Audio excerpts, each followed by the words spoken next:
Everything is good. Nice to be back in Bahrain. Yes. Very well. So we have a new. The flight only took walking from my house to my office. It was very easy. We have a new temple president, Prabhuji, for His Grace Gopal Prabhu. So Oh, Varada Gopal ki jai. Hare Krishna. yes, Varada Gopal. Hare Krishna, Prabhuji, please accept our humble obeisances from Balram Desh. We are very Hare happy Krishna. to receive you once again. Yes, long time. And you made it, it was a very short notice to you, even though you are having so much of engagements, you have accepted on this auspicious day, especially for our parampara and for our ISKCON. It's a great day today. And you are with us, and we are very happy to receive you. And please accept our humble obeisances at our lotus feet. And we request you to bless all of us today so that we all become Pakka Prabhupada Anugas to serve this mission. Hare Krishna. Hare Krishna. Dandavat Prabhu. Well, it worked out because we had Prabhupada's Vyasa Puja yesterday. So today, All right. for us, today's an ordinary day. And I had actually planned to take this week off, but I didn't take it off. I'd planned next week. So I didn't have much planned. So fortunately, it worked out. We are fortunate, Prabhuji. Okay, so we're going to be talking about Prabhupada. That's correct? Yes, Okay. Prabhuji. Before you start, Prabhuji, I would like to introduce you to the congregation who's assembled here. We expect more Okay. people to join soon. Okay. So I think Mahatma Prabhu is well known in Balram Desh because of the Japa reform and the changes he has made to many lives, many Krishna conscious devotees' lives here through his Japa workshops. So Mahatma Prabhu is a disciple of Srila Prabhupada and joined ISKCON in the year 1969, and he got initiated in the year 1970. Currently, Mahatma Prabhu travels widely, facilitating workshops and retreats on important practices such as japa, forgiveness, humility, vows, and sexual purity. He has served as a temple president, book distributor, Sankirtan leader, college preacher, membership director, and VIHE teacher and co-director. He is the co-director of Bhakti Life, a non-profit organization that teaches the practice of devotional service through interactive workshop, retreats, online courses, and counseling. He is best known in ISKCON for his recorded live music and for his workshops on japa and forgiveness. He is the founder of Touchstone Training, a company that teaches the practices of devotional service through interactive seminars and workshops. He is also a facilitator in Bhagavad Life, producer of live and online workshop and japa retreats. Currently, Prabhuji, you live in Alachua? Alachua, yes. Yeah. So Prabhuji currently lives in Alachua with Mataji, Janwa Mataji, and his daughter Braja Sundari. Hare Krishna, Yes. Prabhu. Once again, welcome to the online Balram Desh Sangha. We are very Thank you. happy to receive you again. Hare Krishna. Hare Krishna. Mam Vishnu Padaya Krishna Prasthaya Bhutale Srimati Bhakti Vedanta Swami Iti Namane Namaste Saraswati Deve Gauravani Pacharine Nirvise Sasindhivadi Paschati Satarine Srila Prabhupada Ki Jai. I've been speaking, probably this is going to be my fourth class about Prabhupada, and I like to speak about different things in different classes. And I had a thought before I came down here, a few minutes before I came down here to set up, I had a thought about Prabhupada's mission and how glorious his mission is, but also how glorious it is for us that his mission is now in our hands, and we have the opportunity to both preserve the mission and take the mission forward. And it's a great responsibility, but it's a great honor. And oftentimes devotees say, well, how have you stayed a devotee so long? Why haven't you left ISKCON? There's so many problems. And I always say that this is Prabhupada's child. He's given us his child. The child was only 7 years old. No, the child was 11 years old when Prabhupada left. He's given us the child.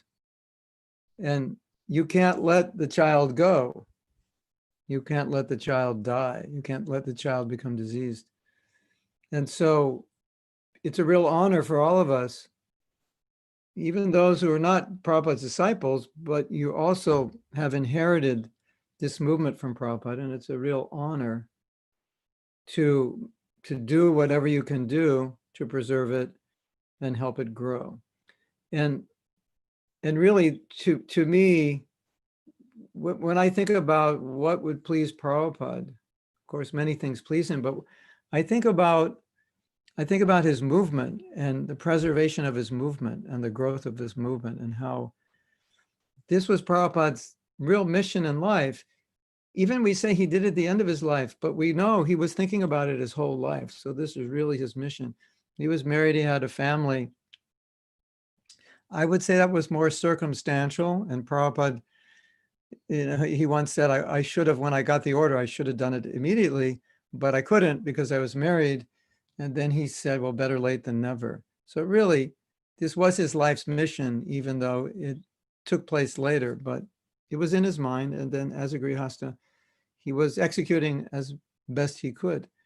So to take Prabhupada's life mission and maintain it and help it grow and help it become healthy, like what is greater than that? What is a greater honor than that? I can't imagine anything. And in order to do that, it should be, we should feel the responsibility of all of us to participate in some way. Not that we have to be some big devotee or big leader, but Prabhupada wanted so many things. He had so many desires for spreading Krishna consciousness, to pick up on something and be able to nourish that. So like often with the women, they will pick up on the fact that, well, we need education for our children. We need Sunday schools for our children. We need summer camps for our children. Someone will pick up, we need education for the youth when they get in their teens, Bhakti Shastri. They haven't gotten this yet. They'll do that. Someone will say, we need to upgrade what we're doing, or we need to start a program. We need to improve something. Everyone somewhere can connect with something to make ISKCON better. And I can guarantee you, if you do that, you can just see Prabhupada smile. He'll be smiling down on you. Anything you can do to make ISKCON better, or anything you can do to correct a problem, or anything you can do to prevent ISKCON from going off track, or in some way backtracking, anything you can do, this is direct service to Prabhupada, and this gives him so much pleasure. So on a day like today, when we're meditating on Prabhupada very deeply and kind of asking ourselves the question, what is my relation with Prabhupada? I think one answer is our relation with Prabhupada is his movement and how we can contribute. And all of you can contribute something. And I've often said, anytime you see a problem, that's where you have service. Like a lot of times we see problems, we don't do anything about it. We just complain, or we just point it out to someone, there's a problem. But really, when you see a problem, it's a call to you, an opportunity to you. Maybe I should do something about this problem. I see this as a problem. Our devotees are not being taken care of well enough. Oh, you see the problem. Can you do something? There's a sick devotee. Maybe I should go see him. Maybe I can tell the other devotees, can you visit him? You do something little. It doesn't have to be big, but you see a problem and you do some little thing, whatever you can do about it. Oh, I see in our temple, there's a little problem here or there. This needs to be fixed. Okay, I'll hire someone and they'll go fix it. I'll ask the president, can we get this fixed? Okay, I'll pay for it. We'll do it. So you see so many things, and you take initiative and you do something about it. I don't know if you know this, but there are so many programs that were started during Prabhupada's time that Prabhupada did not personally start. They were the initiatives of individual devotees. And you might think, well, everything that happened during Prabhupada's time, he initiated personally. But especially in America, he did not initiate so many things. It was the devotees that initiated, because Prabhupada felt You are Americans, you know what to do. I'm Indian. So you take the ideas, you take the concepts, you take the inspiration, and then you figure out how to do it within your particular environment, your culture, with your people. So we started doing different programs, college preaching, this preaching, that preaching, book distribution in different ways, all kinds of innovative ideas. It was just one individual thinking, oh, it would be good to do this. The one devotee, he developed a huge festival program. One devotee decided we need to record all of Prabhupada's lectures. He took it upon himself. He formed what's called Golden Avatar. All those recordings that you hear of Prabhupada from maybe 1971, 1972, Golden Avatar took responsibility. There was a tape recorder on every morning walk, every room conversation, just one person's idea. We need this. It's interesting. So if you look, of course, Prabhupada did initiate some programs, no doubt, but sometimes a devotee will just think, oh, this place would be a good place to preach. There's no devotees there. We should go there. Or maybe, maybe they're from a certain country. Now they're living in America and they think, I would go back to my country. I'd like to go back and preach there. So there were so many programs like that devotees initiated. So it's important to know that it wasn't that Prabhupada initiated everything. Many, many things were. Prabhupada, I think we should do this. Yes, do it. Blessings. Prabhupada, what about this? I have this idea. Do it. Prabhupada, we want to make this documentary. Do it. Prabhupada, I have this idea for a pamphlet. Do it. So that's what he expected. That's what he wants. And in your life, anything you could do, anything you can see to enhance ISKCON, anything you can do to solve a problem or prevent, if you look in the future and say, I think there could be these problems coming, what can we do to make sure that they don't happen? Anything you can do to make ISKCON better, then your connection with Prabhupada becomes closer and closer and closer. Just like Prabhu, the new president. Varada or Varada? What is it? Varada Gopala Dasa. Varada. Two long A's. Varada, yeah. So how long have you been president? Just 5 months now.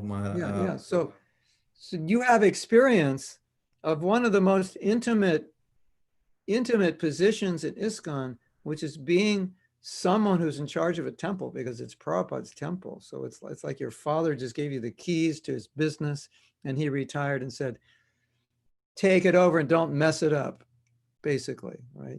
You probably felt this intense responsibility. This is Prabhupada's temple. And you probably felt very close. And that's my point. Whenever you take responsibility, you feel closer to Prabhupada because it's his movement and you're taking some position to make his movement better. Whenever you help a devotee, they're all his devotees, disciples, grand disciples, followers. Whenever you help a devotee, you've helped Prabhupada because his mission is to help everybody. Whenever you make a devotee, you're helping Prabhupada. That's his mission, to send everybody back to Godhead. So I think this is very, very important to understand. I mean, I think we understand it, but I'm not aware that you understood that so many things were not initiated by Prabhupada. They were initiated by individuals who were inspired, who saw a problem or who saw or had a vision. And just like now, look at, what do they say? The world in 50 years, it's going to be, even in 10, I think, what do they say now? Even in 10, or in the next 10 or 20 years, we're going to see massive changes like we've never seen before, isn't it?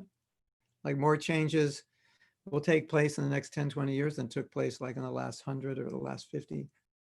So some of you are visionaries. So some of you can start looking in the future and say, in the future, things are going to be different. They're going to be like this. I think we need to get ready for that. I think we're going to need to have centers like this, or books like this, or maybe there won't even be books printed anymore.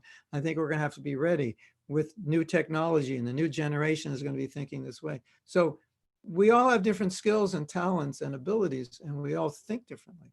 And however you think, you go with it, and you can use that in Prabhupada's service.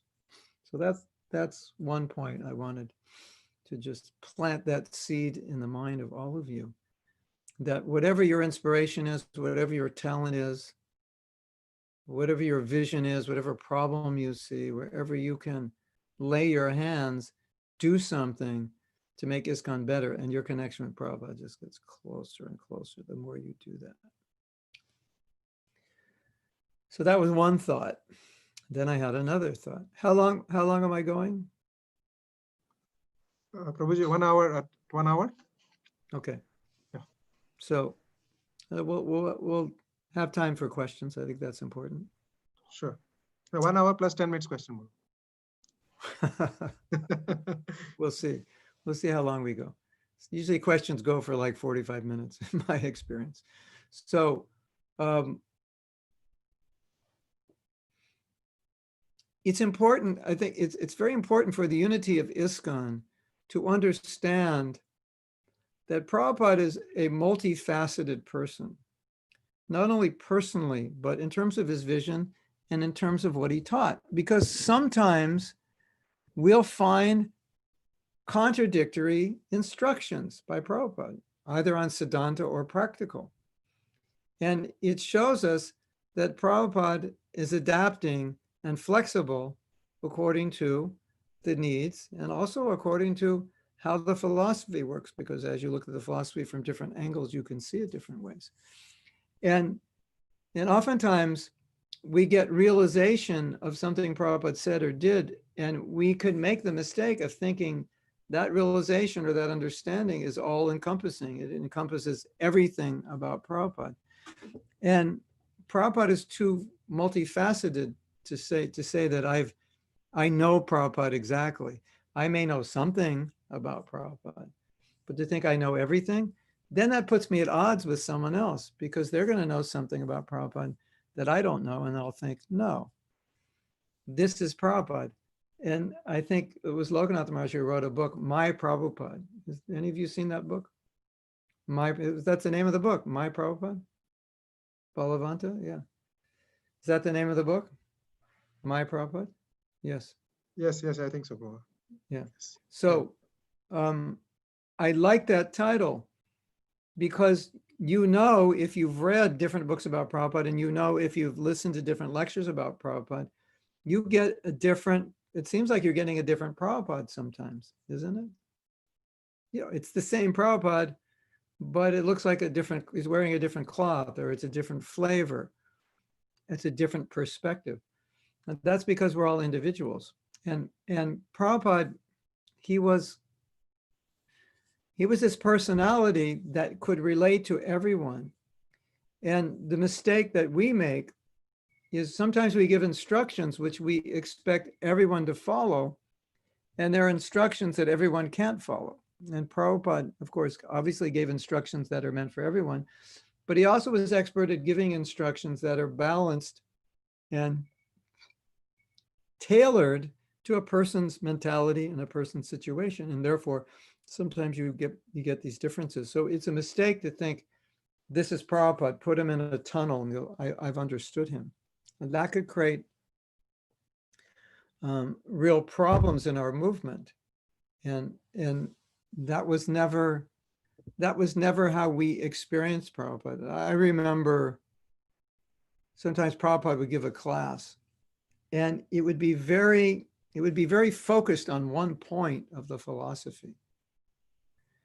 And then he would get to the end of the class and he would say something like, but of course, and then he would give like the other side. Or the next day in class, he would give the other side. He was always balancing it out so that it was relatable to the whole gamut. Because if you're preaching sometimes very strictly or very liberally, you may not relate to the whole gamut. So Prabhupada could be very liberal. He could be very strict, and he could be in the middle all at the same time. And when you hear his very strict instructions, you might think, wow, Prabhupada was so strict. Then you hear a very liberal instruction, and then you think, oh, he's so liberal. And then you hear general instructions, say, oh, it's so balanced. It was everything, because he knew time, place, and circumstance. He understood people's mentality. He knew how to adapt Krishna consciousness. And that's something that we would do well to learn ourselves. Even if I'm very convinced about something, let me try to understand everything that Prabhupada said about it, how he adapted it in various situations. I think that's extremely important. And if we don't understand and we make that mistake, we could alienate people, or we could misguide people into instructing them to do things they're not capable of doing yet,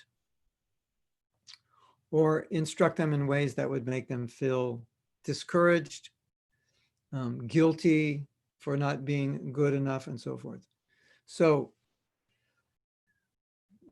we should understand that Prabhupada is not just one person. And I think the problem that I've seen is that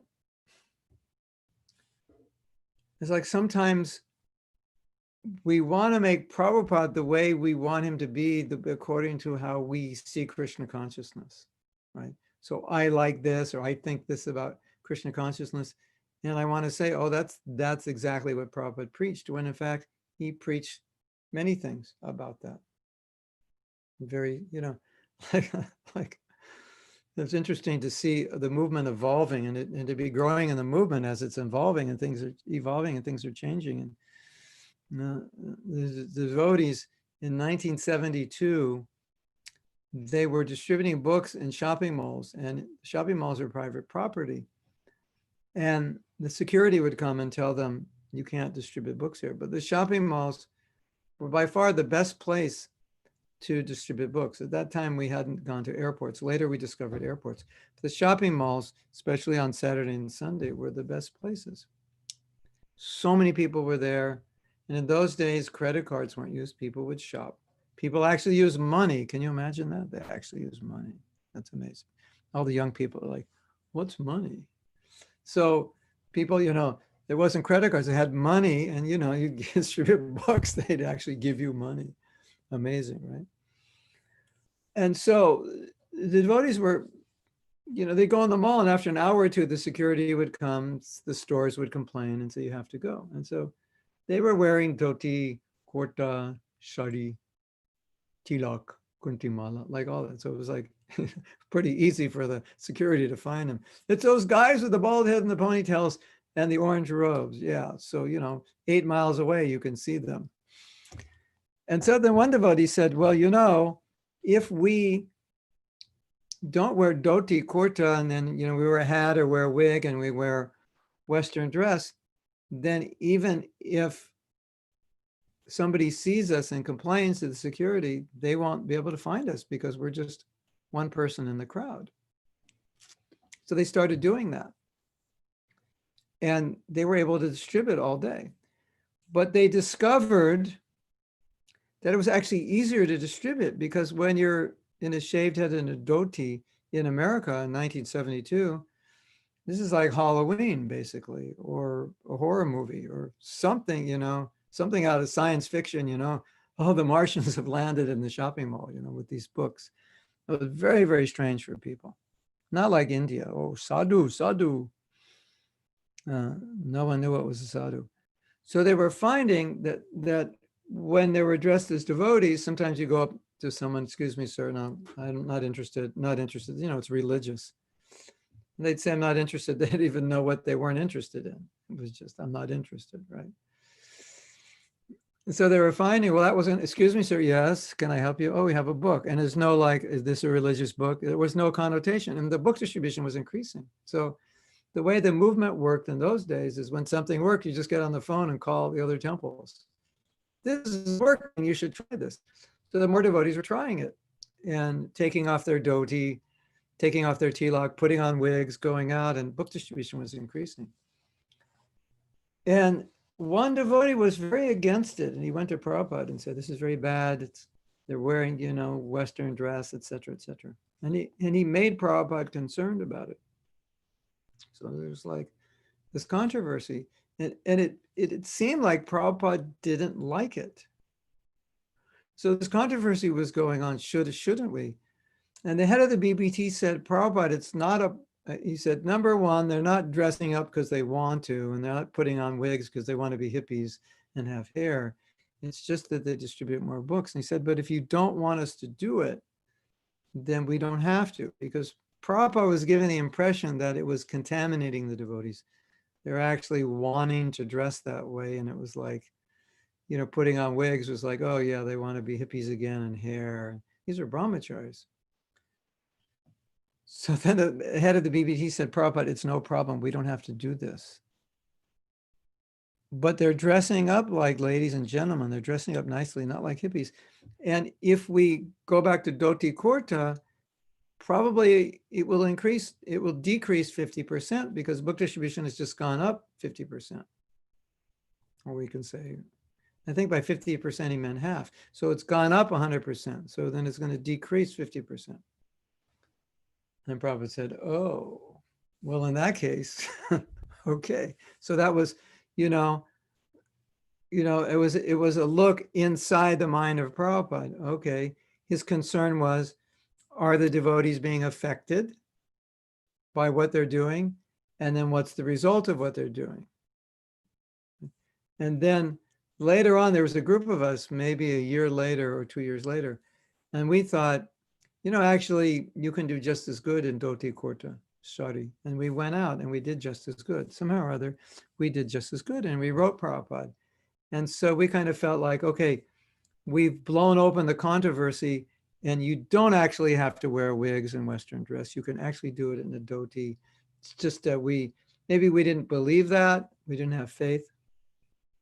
And then Prabhupada wrote us back. He said, whatever you're comfortable with. Like, oh, you're comfortable in a dhoti? Okay, you can wear a dhoti. You're comfortable in Western dress. It was like we were thinking that Prabhupada is like a fanatic. You have to wear a dhoti and shave head and tilak to do Sankirtan. So we were so proud of ourselves because we had discovered that you could do it in dhoti. And we wrote Prabhupada and we were thinking Prabhupada's going to say, yes, I always knew this Western dress was a compromise. I always knew it was bogus. I always knew it was just weak devotees watering it down. And thank you so much for proving what I always felt, that you should distribute books in dhoti and kurta. He didn't say that. And he knew, Prabhupada knew everything. He knew what we were thinking. He knew that we wanted him to say that so we could go, yes, you're all in Maya. And all Prabhupada says is, so if you feel more comfortable, you would think he would say, you feel more comfortable in Western dress, you can wear that. And he's saying, oh, if you feel more comfortable in the dhoti, then you can wear that. Isn't that amazing? So it's like, my point is you're trying to like put your finger on what Prabhupada is, this like really, really, really, really strict, right? Or if you're a more liberal person, you try to put your finger on, oh, Prabhupada's like this ultra liberal. And he's both. He's like ultra conservative, ultra liberal, and everything in the middle, according to the situation. And his main concern is two things: what will help the devotee become Krishna conscious, and what will help the public become Krishna conscious. That's how he made his decisions in terms of service. The one time there were several times where there were very successful programs, but it was the devotees weren't doing well spiritually on these programs, circumstantially. It wasn't so conducive to their spiritual life, but the programs were massively successful. Prabhupada stopped them. One program I'm thinking of, he stopped it. There was another program, massively successful, but there was friction that was being created amongst leadership in the movement because of that program. Prabhupada stopped it. Biggest book distribution program in the history of ISKCON. And you would never think in a million years Prabhupada would do anything to infringe upon book distribution. I mean, if you read all his letters and what he says in his books, you would just think you could die for book distribution. You could do anything, jump off the building for book distribution. And here it is, the biggest book distribution party. But the way it was run was causing friction and dissension in the movement. Prabhupada just took the leader and pulled him out. And the leader said, if you pull me out, this program will fall apart. Prabhupada said, I don't care. So you would think Prabhupada would never do anything that would minimize book distribution. And there, in order to prevent a schism in the movement, the program, it didn't last. And the biggest book distribution program basically died out in a year or two. Isn't that interesting? So my point is, we have to be careful when we're trying to understand Prabhupada and understand his teachings, when we're preaching, and also for ourselves, not to think that just because I understood one thing, that's absolutely 100% what Prabhupada is like. It may be, 16 rounds, 4 principles. Yeah, he pushed that. We know that. We understand that. But at the same time, he said things like, well, why did you get initiated if you can't chant? In other words, if you can't do it, fine, just don't get initiated. Don't make that vow. And I want to tell you one of the most amazing stories. I don't know if you've heard this. This story is incredible. And I think it's going to shock you a little bit. So prepare to be shocked. Are you prepared to be shocked? Are you ready? Seatbelts are fastened. I can't say sit back and relax. I have to say sit up straight, pay attention. Yeah, so it's such an interesting story. And I was present when this happened. This is fall of 1969. This happened. There was a young man coming to the temple. I would guess somewhere, I was 19, and so I'm guessing he was like 27. And I was coming to the temple, and he was coming to the temple. There was a few of us who were coming to the temple. So we kind of knew one another, the new people coming. And he was not living in the temple, but he was sometimes wearing a dhoti and coming to the dhoti. He was wearing dhoti, or as we say in America, dhoti. He was wearing dhoti.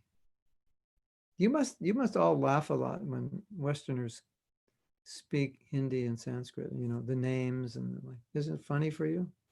You feel like correcting them? It's not dhoti, Prabhu, it's dhoti. Not kurta. If you go to Australia, New Zealand, it really gets bad. Kurta. Mangal Ardi. We're going to Mangal Ardi. You must all go crazy listening to that, right? Dhoti. He was coming to the mandir in Dhoti Kota. No, saffron, single man. Just progressing in Krishna consciousness. And did I say it right, Asutosh? Dhoti Kota Shadi. One day he came to the temple in a shari. And he was wearing a sari, and he was acting like a woman and speaking in a woman's voice and like that. Which was, I've seen it happen a few times. This is the first time I saw it. So it's like, this was a very liberal city in America, a place called Berkeley, a very liberal city. And it's a very liberal time in America in 1969, but still, it's not every day you know someone who shows up the next day as a woman. It's kind of a shock, right? And you would think, the Krishna conscious movement, it's a conservative religious movement. So what are you going to do with someone who shows up in a dhoti next day, shadi? What do you do with them? Like, well, see you later, there's the front door and make sure you never come back. That's kind of how you feel. But it wasn't the mood. It wasn't the mood of those days. The mood of those days is very accepting and liberal. And so the temple president didn't know what to do, and he asked Prabhupada. And Prabhupada wrote that person a letter, and he told them, he said, basically he said something, it was just shocking. He said, it doesn't matter if you want to be a man or you want to be a woman, just decide which one you want to be and don't keep shifting and just practice Krishna consciousness. Wow. Would you ever expect that Prabhupada would answer like that? You wouldn't, right? Because especially if you think Prabhupada's he's, born in 1894, conservative society, Bengali gentleman, etc., etc. A disciple of Srila Bhakti Siddhanta, very strict. You would never expect that coming. But I want to tell you why that's coming and where it's coming from. That's coming from Prabhupada's compassion. And when you look at Prabhupada's compassion, that's when you see the liberal side, because the liberal side encompasses more people. The conservative side, it's more restrictive because the world is not entirely conservative. But the conservative side is needed to maintain tradition, right? Because if you're not conservative, you have no tradition. You're just, everything is watered down. But you need the liberal side to allow people to enter the tradition according to where they're at and advance slowly, slowly, slowly. Like you have to have both. So you might go find somewhere in India that some temples have very conservative tradition, and that's all there is. There's no room for anyone who's more liberal. They're very strict about the practices and the birth and the samskars and so forth. So when you see Prabhupada being liberal, it's a manifestation of his affection, compassion, desire to help people, right? That's where it's coming from. And it has to be there. So he's making a house the whole world can live in. He's making room for everyone. He says, oh, so what did he say? He said, you can basically, he said, I'll rephrase it. He'll said, you can be a woman if you want, but just do bhakti and just, if that's what you want, just be a woman and don't keep changing and do your bhakti. It's okay. So it doesn't mean Prabhupada's, going out on the street saying, hey, if you want to be a woman, it's okay. It's, not like that. Not like propagating a movement, hey, so let's propagate a movement. Here we have saris. Hey, come over here. Prabhu, try the sari on. Maybe you've got a feminine nature and need to experience it. Not like that, but it's when someone had that nature, okay, how can we engage you? How can we make you part of this movement? That was why you see that very liberal side of Prabhupada, like embrace everyone, let them come, do something, do a little service. Then you see the strict side. Okay, you're serious about Krishna consciousness. Well, this is what it's going to take. A, B, C, D, all the way to Z. You're going to have to do these things if you want to become Krishna conscious. So Prabhupada was strict. Get initiated, more strict. Second initiated, more strict. Sannyas, more strict. And for the people who are not initiated, the congregation, it's like, yeah, whatever you can do what you can. Right?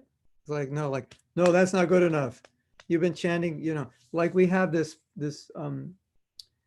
situation in ISKCON that sometimes if a devotee's been coming for like 10, 15 years, we're all looking at him saying, almost, we don't tell him this, but it almost like saying, what's wrong with you, Prabhu? You're not initiated. You've been around 15 years.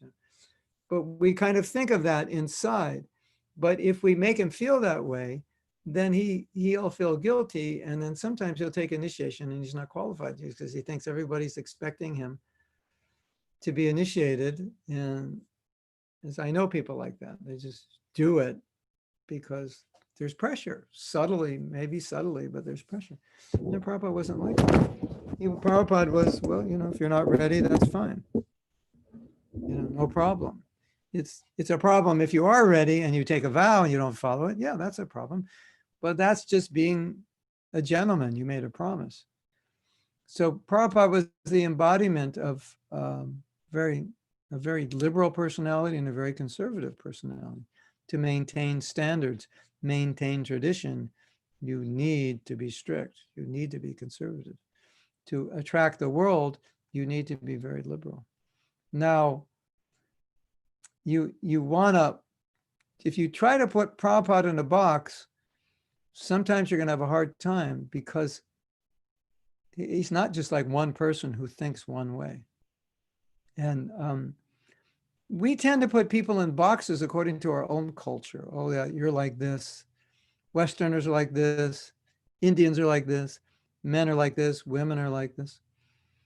But then you look at Prabhupada and he was affectionate and accepting to everyone. And what one of the things that's so interesting and a little bit problematic, especially for newer people, is if you read some of the things that Prabhupada says in his books, you get the conception that Prabhupada's a certain way. And like he was probably, it would look, some people could think that he was, putting women down, didn't give them much position, didn't give them much respect, and so forth.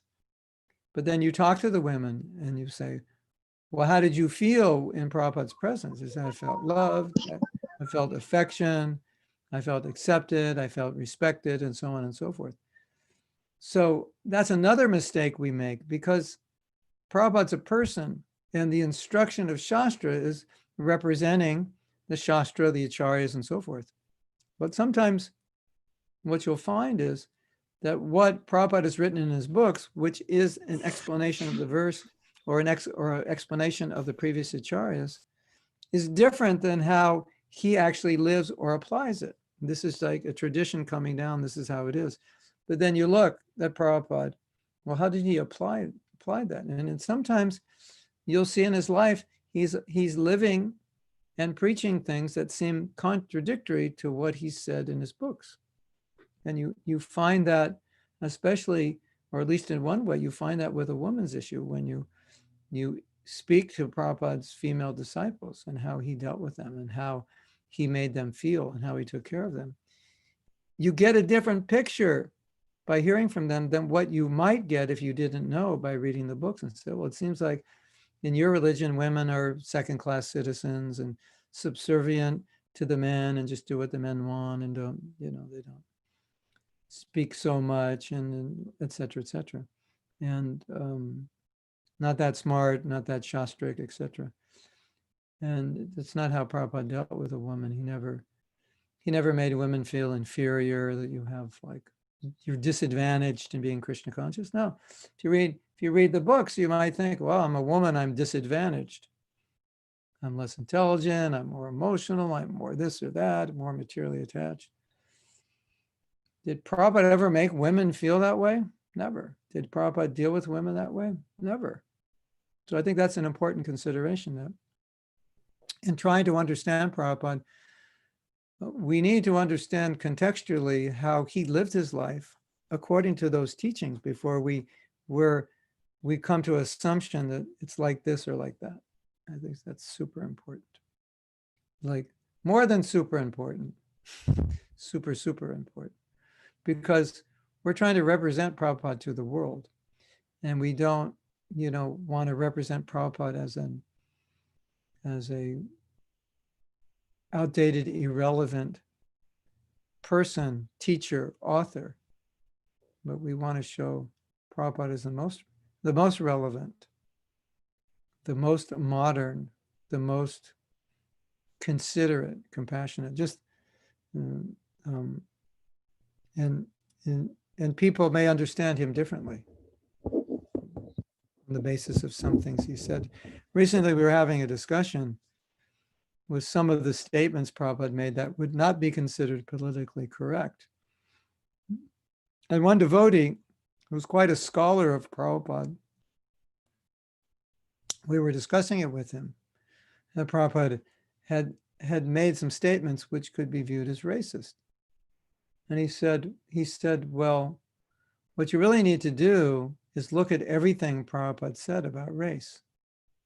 Like look at all the things, not just one or two. And so he started showing us all the things that Prabhupada said about race and how it didn't matter what race you're from, everyone can be Krishna conscious, everyone is equally able, qualified, open, and so forth. And that we love everyone equally, we accept everyone equally, and so forth. And we shouldn't discriminate. So he said, you'll never get a misunderstanding when you read the whole body of everything Prabhupada said, but you can definitely get a misunderstanding if you just read a few things. Okay, Prabhupada said this and that. Well, that sounds racist. No, but what about the other 100 things he said? And then you read the other 100 things. Oh, okay, not racist. And just the assumption that a pure devotee could be racist doesn't make sense. Because if someone's going to be racist, they can't be a pure devotee. It's a contradiction because they have to see the body and the pure devotee does not see the body. So how could they be racist? Because they're seeing everyone as soul. So that was my second thought. And I didn't have a third thought. So I'm going to open it up for questions. I can probably speak a little more, but should we take questions in the chat? Would that be the most convenient way to do this? Yeah, Prabhuji, how you do it is that people can ask questions by typing in chat, or they can raise their hand as a participant, and we would actually give the opportunity to speak. So either of that. Whoever is Okay. comfortable typing, it's fine. Whoever is not speaking, it's also fine. Anybody Okay, has so questions? while you're for me? while you're thinking of questions, and I can, Uh, Prabhuji, one request, if anything you think it is sensitive, need not be answered. Hare Krishna. okay. I like sensitive questions. I think those are the most important questions to answer, but The sensitive in the sense, anything about religion or anything. anything about what? Religion, local Oh, practice. religion. Oh, okay. Local practice Yeah, is here. That's right. We're in Bahrain. Yeah, I have to be Yeah. careful, right? Yeah. Yeah.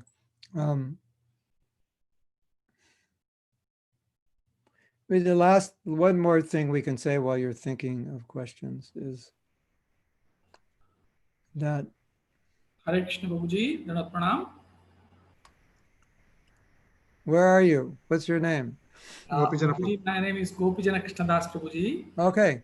Can you put your video on so I could see your Yes, lotus Prabhuji. face? I'm sorry, there is some Okay. network problem. I cannot raise my hand or Oh, say. okay. No problem. Prabhuji, I just wanted to have a little more. It was wonderful class. So many points of Prabhupada's mood and how he was flexible, accommodating the situations, Yes. prioritizing the devotees' growth. It was really eye-opening. We know that one point I just wanted to have a little how I should understand or little Okay. more explanation. Prabhuji said at one point that the programs were going massively, but Prabhupada stopped it. Yes. What was how I should understand? What is the reason Prabhupada stopped? Maybe I There- would have missed Prabhuji when you were explaining. There were two reasons. There were two times. And these are general principles that we definitely can follow ourselves. The program was going successfully, but it wasn't healthy for the devotees. And Prabhupada saw that it was somewhat compromised sadhana and just the mixing of men and women, and the atmosphere was not like the temple. It was a compromised atmosphere, Okay. which is okay, you know, if it's a few days, we're putting on a festival or something, you know. But this was an ongoing program. So that was one reason.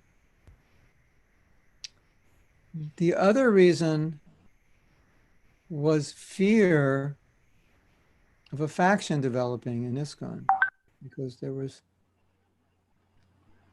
a faction kind of between brahmacharis and grihastas. You don't, in Bahrain, you wouldn't have that, because you don't have temples and brahmacharis. But I in India, maybe some of you were brahmacharis when you were younger, or maybe you know that you know, as young devotees, that, you know, the brahmacharis think the grihastas are in Maya, and the grihastas think the brahmacharis are lazy, like that kind of thing. But this was the brahmacharis were preaching to brahmacharis in temples that you should leave the temple and you should join the brahmacharis. And so the temple presidents were losing their brahmacharis. And they actually came to Prabhupada and complained. And so Prabhupada could see this as creating a lot of dissension. And what I would say, at least from my observation, whenever there was this kind of dissension, Prabhupada was extremely concerned. I think Prabhupada it just seemed to me he was extremely concerned that we would end up like Gaudiya Math, that it's like so easy just to break off this group again. Or if that not being the case, that the energy, instead of going to preaching, would go into fighting one another. And, you know, it's like, you know what that's like, right? When negativity comes and then it draws you in, and then you're always talking about how bad something is. then it occupies you, and then all that energy could have gone to preaching, and it just goes to the negativity. So he definitely was definitely very careful about that kind of thing. Any kind of dissension, factions, fracturing. And so this was a case. It was, there was like two sides and they were at odds. Prabhupada was so upset about that. He was so upset about it. That, and the way, I think one way we could see it is, there were certain principles that Prabhupada had, and he wanted to maintain them, even at the cost of losing a program. And he was more concerned about the Krishna consciousness of the devotees than their service. That's for sure. He was more concerned about their, and we saw that in different cases, different situations. I think there was some very wealthy devotee that was having difficulty, that maybe was leaving or had left, and Prabhupada was able to get him back. And the devotee said something about him coming back. And Prabhupada said, "We are not concerned with his money, we are concerned with his life." So it's like you could say, we're not concerned with the service this person is doing, we're concerned with their, that's why we brought them back. It's not why we brought him back so he could do service. So anytime Prabhupada saw that the personal spiritual life was jeopardized or compromised in a particular situation, he would do something about it. And in this case, he just stopped the program because he felt it wasn't conducive or felt it was detrimental to their spiritual life. So he was worried about it.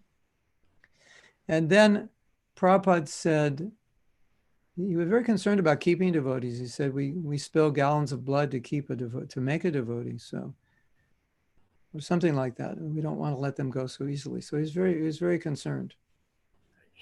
Thank you. Thank you, Prabhuji. Thank you. And these are all examples for us as leaders or potential leaders of how we would operate ourselves. Right? So I think it's extremely important to, you see, that the problem is we all have a nature. This is, I don't know if you picked up on this, but one of the underlying themes of what I was saying is we all have a nature, and because of our nature, we see the world in a specific subjective way. And it may not be the way Prabhupada wants us to see it.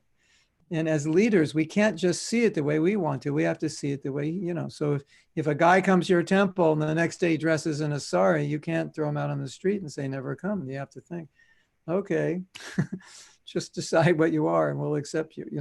And even though I don't want to do that, I have to do it because that's what Prabhupada did. Unless he's creating problems, of course. So, I think this is a problem.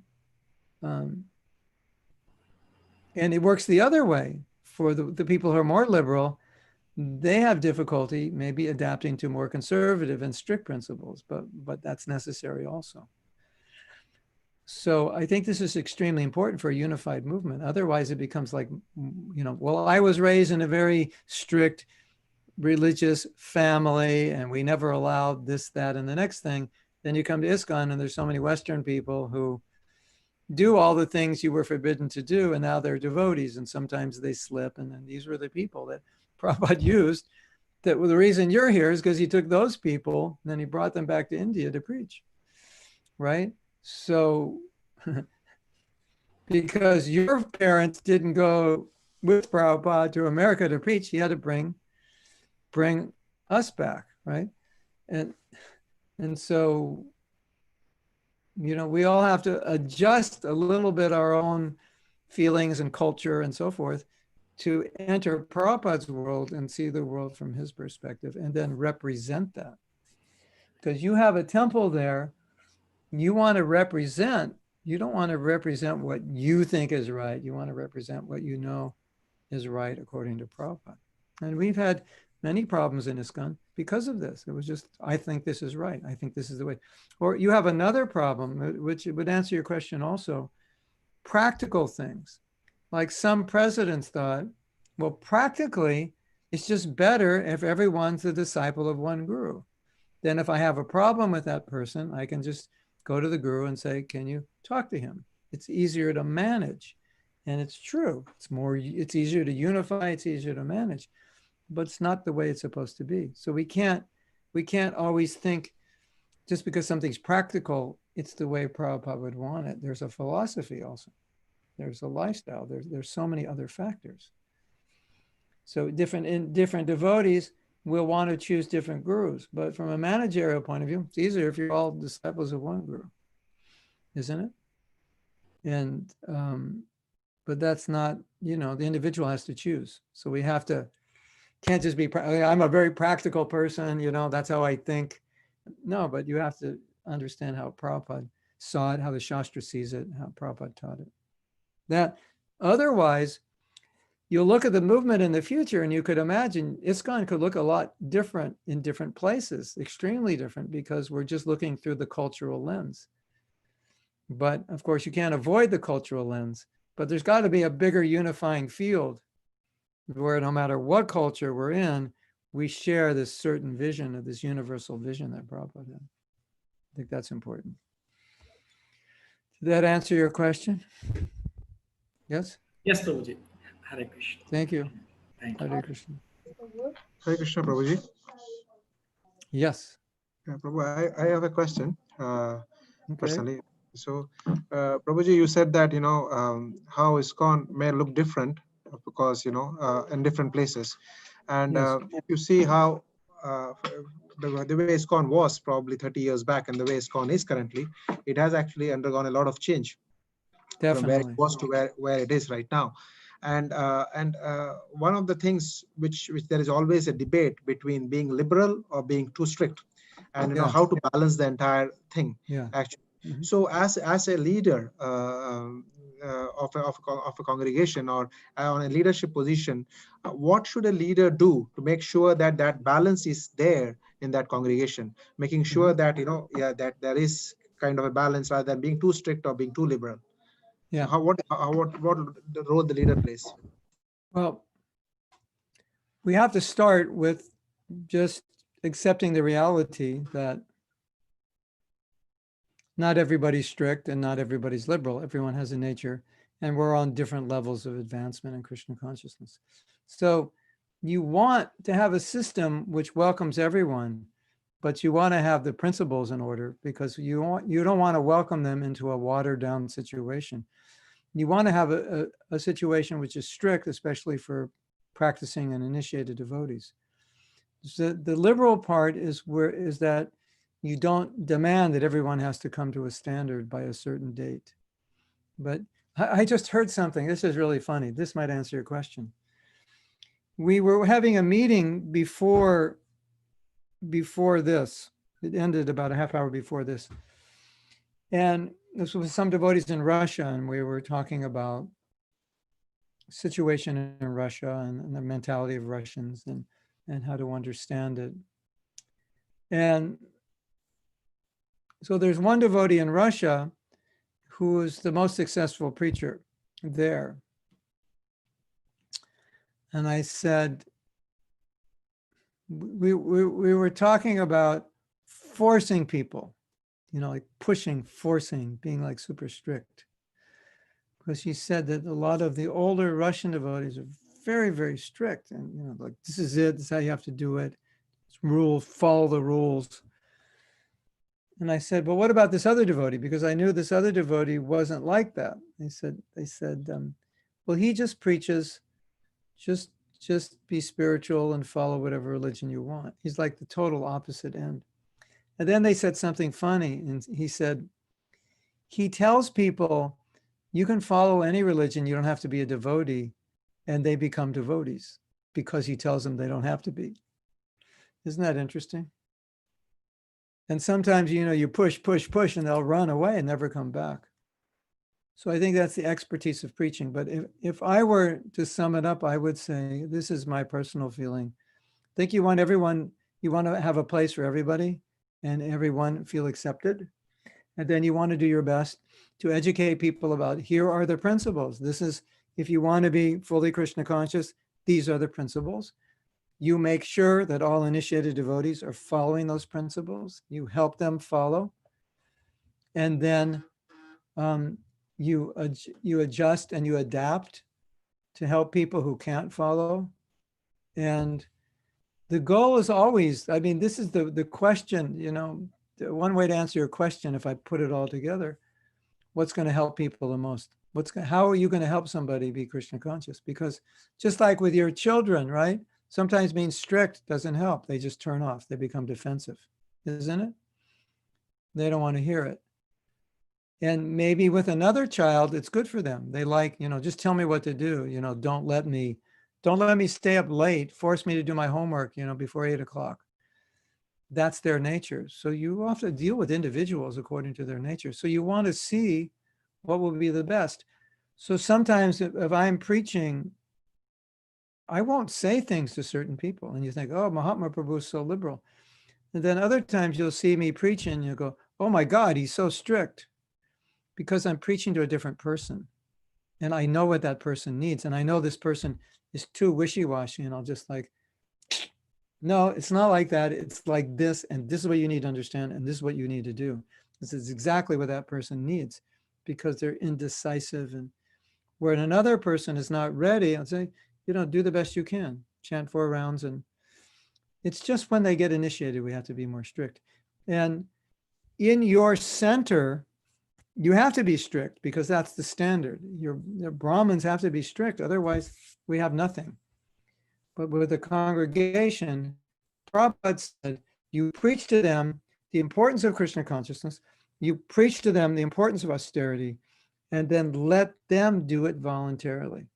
You know, you're going to take a whip, austerity, cold shower, 4 a.m., you know, deity worship, 16 rounds, 25 on the Kadasi. You know, that might work for a while and it might work for some people, but the whip is the knowledge, and the knowledge, why the knowledge teaches them. This is why you should do austerity. That's what Prabhupada said. Convince them to do austerity so they do it on their own. So you don't want to make the mistake of forcing people when you could inspire them, but you don't want to make the mistake of letting people go down when sometimes you need, you know, you realize I have to force them because they're not getting it here. So you're always adjusting, and it's different for different people. But just ask yourself the question, what's best for this person, not according to your culture, because you may be, you know, your father may be a military general. So you're like, take the whip out, you know. You might have gone to like military school. So, you know, everything worked in military school. We were disciplined, we were clean, we got up, made our beds, you know, this is the way ISKCON should be. And then, you know, that may be fine, you know, for some brahmacharis, but so you have to adjust in that realm of what's going to be best for that person. I don't know if that answered your question. I don't know if that was too many answers to one question, but I was trying to cover my bases. No, bro. Thank you. Thanks a lot, I think. That's a good insight on the question. Thank you. You need, my realization is they complement one, liberality and conservatism, they complement one another, and you need both. If you have only one, you alienate people, and it's like you become one-sided.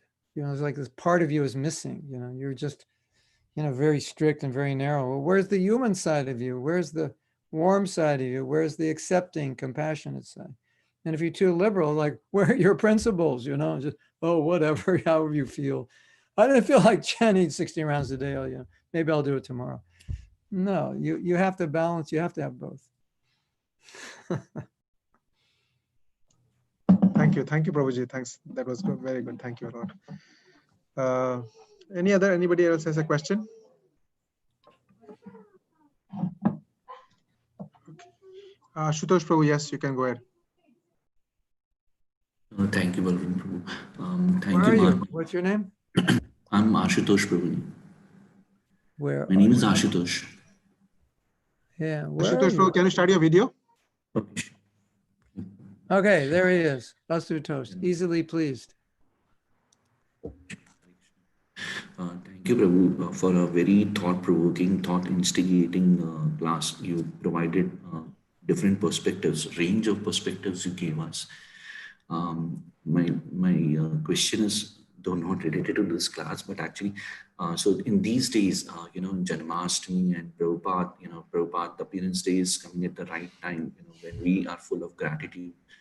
I don't know, because of, the whole day fasting, people, start, philosophizing things.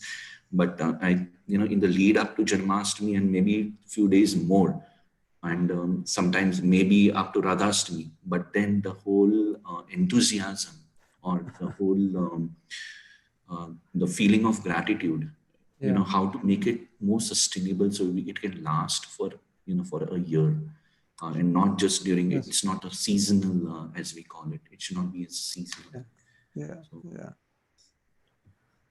I think it's important to understand that in order to be Krishna conscious, we have to create a Krishna conscious environment within our life, our lifestyle. Because until we're Krishna conscious or very Krishna conscious, by nature, we're inclined not to be Krishna conscious. It's just like what's the word? You go, your default, our default position, if you just default all of us, for most of us, unless we're raised as devotees, our default position is let's enjoy, isn't it? Let's have a good time. Let's go to the movies. Let's have some pizza. Let's go shopping. That's our default position. So the problem, I would say, we could rephrase or we could add to your question and say, how can I prevent myself from going back to my default position? And that default position is, of course, default for millions of lifetimes. So you don't have to try to go back to that position. It's just if you're not engaged a lot in Krishna consciousness, you just go to that position. That's just, right? It's what you do, right? It's like you get home from work and your wife says, okay, we need you to take out the trash and wash these plates and do this and that. And if she doesn't ask, your default position is to sit in front of the television. Right, something like that, sit there. And if she doesn't ask, you just sit there. And then if she asks, you'll do something. So we're kind of like that, defaulted, right? So environment, what's the environment you have in your life? How is that environment supporting your Krishna consciousness? So what's the environment in your life? Your main room has Radha Krishna deities, or your main room has a 3-meter television screen. So, just that in and of itself is going to create an environment where, well, look, I have this like 3-meter television screen and this $10,000 sound system. I just, I want to sit there and just like get entertained, right? And you just take that out, give it away, sell it, and put deities there. Your whole life has now just changed dramatically, isn't it? I've got all these books, this, that, and book. And I go, okay, get a set of Prabhupada's books, put it on your shelf. Put these other in boxes. You don't need them anymore. Or the ones you don't need, put them in boxes. I've got, 2,700 books from all the gurus in the universe. All right, put Prabhupada's books, read those, create that environment. So I think that's important. So this is something especially important when you're just beginning Krishna consciousness, that the environment is going to make a huge difference, because the environment becomes the impetus, isn't it? And so, the daily environment, what's a daily environment? Get up, go to work, come home exhausted, eat something, watch some television, go to sleep. That's kind of normal, right? How many hours you have to work in Bahrain? What's a normal workday look like? 8 hours. 8 to 9 hours, Prabhuji. Yeah. 8 to 9 hours. And how long it takes you to get to work? And now I'm lucky in 15 to 20 minutes. 15 to, so we add another half hour. So maximum like 9.5, or maybe if you're driving far, maybe 10. So between 8.5 and, yeah, but it's exhausting, especially unless you really like your job. you're really inspired. But if if your job is just a job, you're kind of exhausted when you come home. And so you want to come home to an environment that's going to pick you up, right? So that's important. You want to have some friends who are devotees, and when you're not feeling inspired, you want to call them, be in touch a few times a week, checking in. Super important, because the more space we leave for our default's just going to take over, isn't it? So if you have a friend, you can call him. It's like you're interfering with your default. Just the more things that interfere with your default, the better. I have a keyboard over here. You want to see? I have a keyboard. I have a keyboard where, can you see? There's a keyboard. Oh, you can't see it. There. You can't see it. There it is. I have a studio in here. If you go back in there in that room, you see a studio. I could theoretically just spend all my time playing music. I could, right? But I have so much service. My default is I could just be doing music, and I do music for Krishna. But I have so much service. So my environment is such that there's so much to prevent me from, like I'll give you an example. During lockdown, one thing I noticed during lockdown, which was so interesting, people never spent so much time with themselves before, isn't it? It's like lockdown is very revealing, because I'm locked down in this little apartment, and who am I with? Me and my mind. I never spent that much time with my mind before.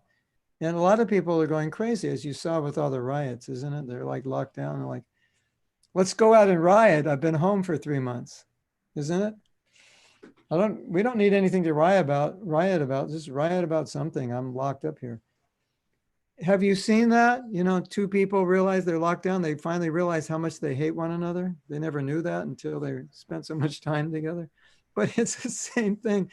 It's the same thing with yourself. It's like, I never spent this much time alone with myself to realize how dangerous I am to myself and how I need to create a right environment around me. Otherwise, I will drive myself crazy.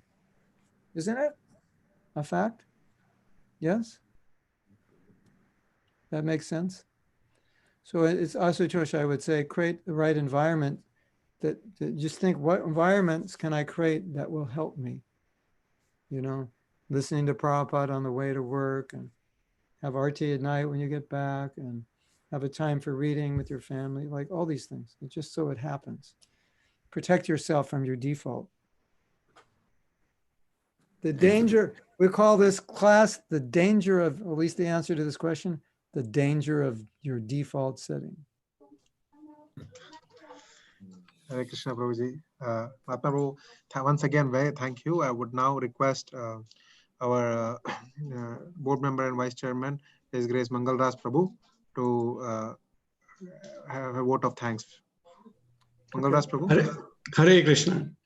Hare Krishna, Prabhuji. Hare Krishna. Hare Krishna, Mahatma Das Prabhuji. I'm very happy to see you again. It was, I remember your last visit, and earlier, prior to that, there was one short visit when you passing by, and we had a very nice morning class during Mangal Aarti. So it was a great, and we are really fortunate. I thank you on behalf of our ISKCON Balram Desh congregation, as well as from Avatari Desh devotees. We are so fortunate that we could hear about Srila Prabhupada on Prabhupada's appearance day, how better we can understand Srila Prabhupada other than hearing from Prabhupada's disciple. And your class has been very interesting.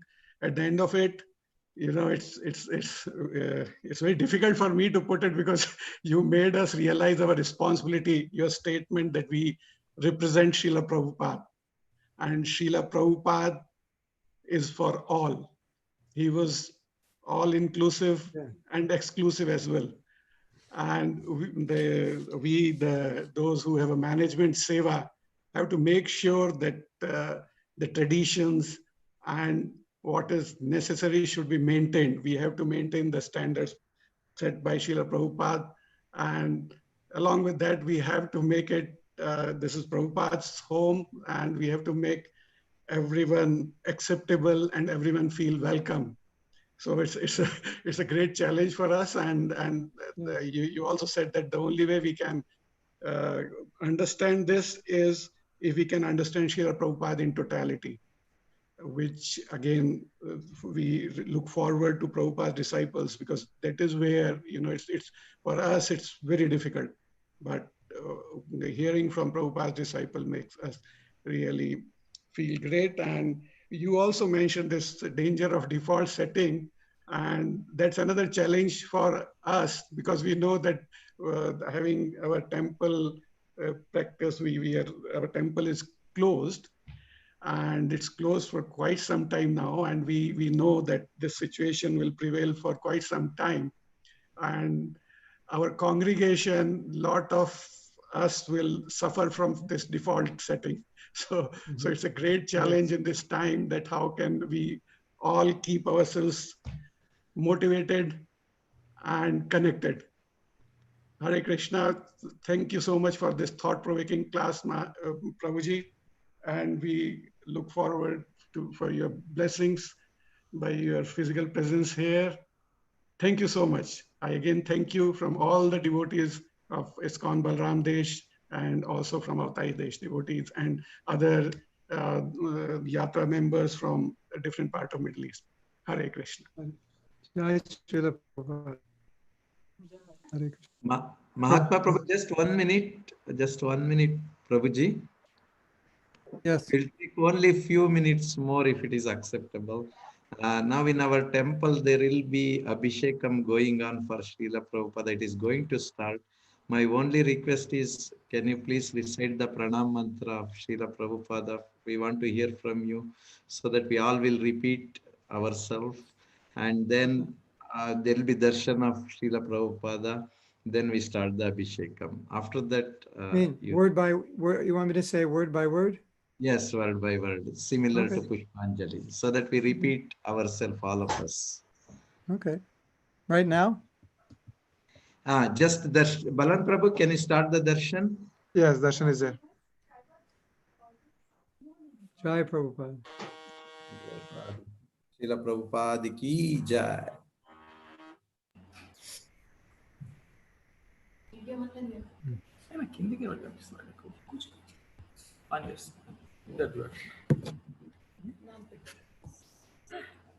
Yes, Prabhuji, now we can go ahead. Namo Namo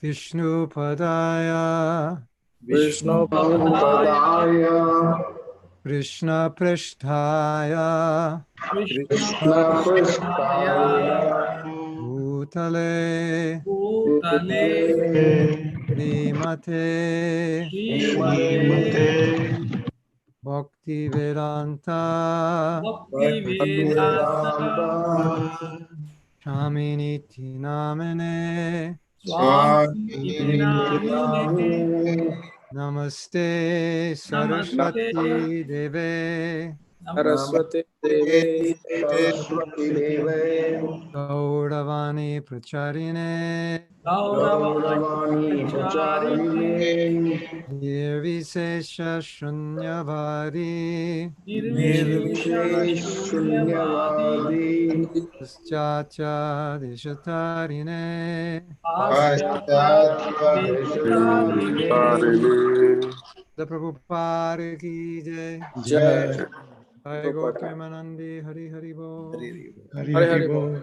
Thank you very much, Prabhuji. It was an eye-opener for me, I know. Great, great. Now everybody will put me under the frame, today's frame. More But more I take it- responsibility for you, more pressure, Yes. right? And I like it, because Good. it's an opportunity for me to serve the Vaishnavas, Yeah, you're fortunate. Yeah, you're which fortunate. Lord has assigned, and of course, His Grace Sumadura Prabhu, my Shiksha Guru, he was the previous president. He Yes. gracefully has handed over this responsibility. So I pray on this day from you to please bless me to carry over this mission for the pleasure of Srila Prabhupada and Guru and Vaishnavas and to the Please, devotees of yeah, Balram big Desh. response. I bless you. Anything I can do to help, just let me know. Yeah, sure, Prabhuji. Thank you so much. If any Hare Krishna. mistakes or anything from our congregation, from our side, please forgive us. And we wish to have your association more and more. Thank you. Hare Krishna. Hare Krishna. Dhanyavad. Shai Prabhupada. Hare Prabhupada, Krishna. thank you, Prabhu. Thank you very much, Prabhu. You're welcome. Hare Bol. Thank you.